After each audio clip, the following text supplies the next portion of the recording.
আসসালামু আলাইকুম। আজকে ঈদের দিন, ঈদের একটা ছুটিতে আমরা হোসেন দালানে আসছি। এটা হলো ইমাম হাসান হোসেন রাদিয়াল্লাহুর যে ইয়াটা স্মরণে, এই যে সবুজটা দেখতে পাচ্ছেন, এই সবুজটা ইমাম হাসান রাদিয়াল্লাহুর। ওনাকে বিষ প্রয়োগ করে আমাদের মহানবী রাসূল সাল্লাল্লাহু আলাইহি ওয়াসাল্লামের দৌহিত্র নাতি, ওনাকে যে বিষ প্রয়োগ করে আর হচ্ছে এই সবুজটা হলো তার প্রতিকৃতি, আর এই লালটা হলো ইমাম হোসেন রাদিয়াল্লাহু, যিনি যুদ্ধে শহীদ হন, তার প্রতিকৃতি স্বরূপ লালটা।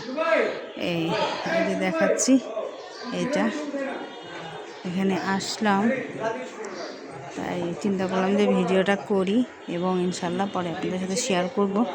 তাই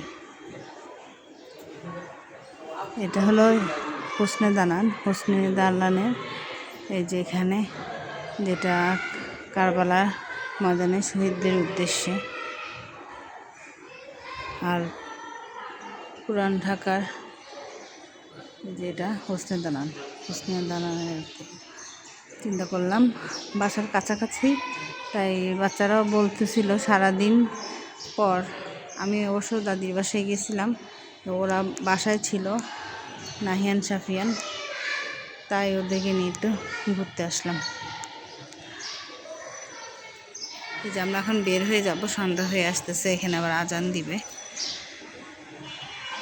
ছোটোখাটো ভিডিওটা এই পর্যন্তই। সবাই ভালো থাকবেন। আল্লাহ হাফেজ।